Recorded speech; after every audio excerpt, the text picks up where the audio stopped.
The Rev. Dr. Richard Busby was an English Anglican priest who served as headmaster of Westminster School for more than 55 years. Among the more illustrious of his pupils were Christopher Wren, Robert Hooke, Robert South, John Dryden, John Locke, Matthew Prior, Thomas Millington and Francis Atterbury.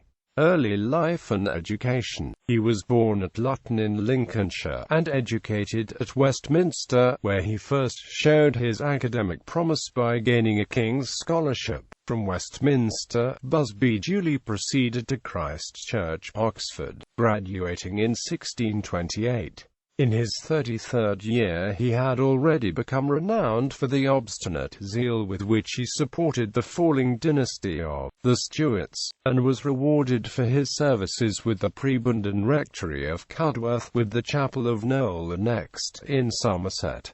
Career at Westminster. Next year he became headmaster of Westminster, where his reputation as a teacher was soon established. Dr. Busby prayed publicly for King Charles I on the very morning of his execution nearby, but remained in office throughout the political changes of the Commonwealth and the Restoration. Despite his unapologetic royalism, a popular anecdote held that one day the school was visited by Charles II and Busby refused to doff his hat to the king, explaining that if the boys saw him doing so, it might lead them to believe there was a greater man on earth than himself. As a headmaster, Busby was as famous for liberally administering corporal punishment as he was for his abilities as a teacher and mentor, though it was said he once boasted of having birched 16 of the bishops on the bench. Many of his students would later speak affectionately of the role he played in their education. The nonconformist Anglican priest Philip Henry attributed his strong religious convictions to Busby's lessons and recalled being flogged as a student only once, and deservedly, for lying. John Dryden dedicated his translation of the fifth satire of Persius to Busby in fond memory of his days at Westminster, and sent his 2 sons to study under Busby as well.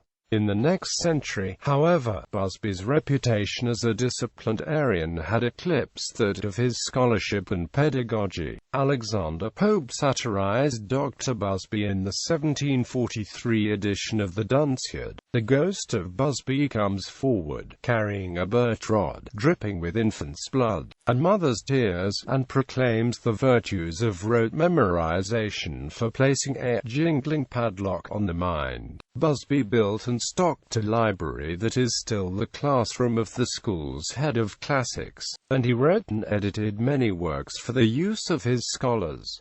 His original treatises, as well as those he edited, remained in use for centuries. Busby also knew Arabic and Hebrew and wrote grammars in those languages for use in the school, though he does not appear to have published them. Busby died, still in office, aged 89.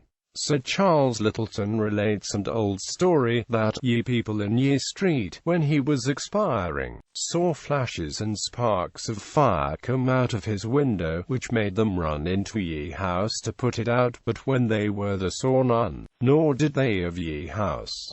Quote, he is buried in Westminster Abbey, where his effigy is still to be seen. He left his considerable fortune to various charitable causes, and the Busby trustees still administer his wishes. There is a house named after him at Westminster School.